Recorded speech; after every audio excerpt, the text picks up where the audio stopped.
sur le mois de décembre qui sont en baisse à 2 chiffres en Chine, la décélération, on la sent bien là. Hein. Elle est présente et pratiquement chaque semaine, on a de nouvelles mesures.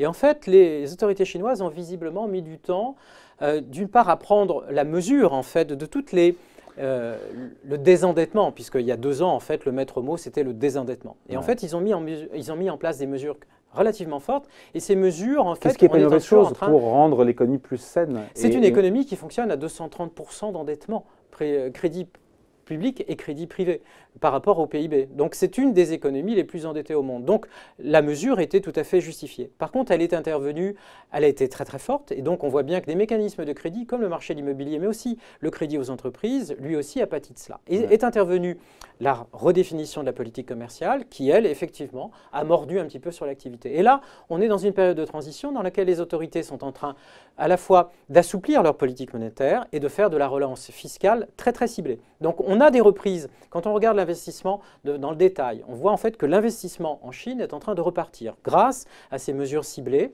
en fait, de relance fiscale. Par contre, pas la consommation, pas l'investissement total. Et les exportations, il y a un autre problème avec les exportations. On l'a vu avec Apple. C'est en fait toutes les entreprises comme cela qui produisent en Chine avec encore cette incertitude sur le commerce mondial, eh bien, sont en train de changer de localisation. Donc on va en mettre au Vietnam, on va en mettre en Birmanie, on peut en remettre en Corée, là où il y a eu déjà un accord signé avec M. Trump. Donc là, il y a des changements effectivement dans la chaîne de production et ça va effectivement perturber les chiffres du commerce mondial. Ouais. On finit là-dessus, ce qui peut perturber aussi les marchés, et on y est parce que ça sera dans quelques heures, c'est le vote au Royaume-Uni, ça sera demain, donc de la Chambre des communes sur le Brexit. On est toujours dans le fog, dans le brouillard, non, mais, ça vous fait sourire, mais on a quoi? On a un parti travailliste qui réclame des élections législatives anticipées, on a l'hypothèse d'un report pur et simple de la sortie, donc, qui est prévue quand même du Royaume-Uni de l'Union le 29 mars, on a le hard Brexit, le Brexit sans accord,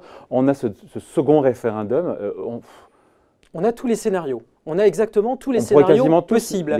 Par contre, il n'y en a que 2 qui... Ouais. Alors pour l'instant, tant que Mme May est au pouvoir, en fait, les scénarios de référendum ou les scénarios de nouvelles élections ne peuvent pas jouer. Donc si Mme May reste au pouvoir, soit elle passe en force... Non, mais demain, la question, c'est combien de gens vont voter contre. La question, c'est la taille de la défaite demain. La défaite, je veux dire, la défaite est acquise demain. Parce qu'en fait, le problème, c'est de dire comment est-ce que l'on vote une deuxième fois et sur quelle base. Et elle peut très bien essayer de gagner des voix. Regardez, Mme May a réussi à se tenir au pouvoir pendant longtemps et pendant plusieurs périodes, elle donnait, même au sein du Parti conservateur, elle était donnée comme partante. Elle a réussi à se maintenir au pouvoir. Mais là, c'est l'heure de vérité, là. Hein. Là, c'est une négociation politique. Donc, il y a autant de scénarios qu'il y a de possibilités je dirais, de combinaisons politiques. Et là, on est là dans ce système-là. Donc le plus probable, c'est soit Mme May passe en force avec un deuxième vote, en réussissant à gagner quelques voix du côté des partis. Oui, mais en renégociant avec l'Europe.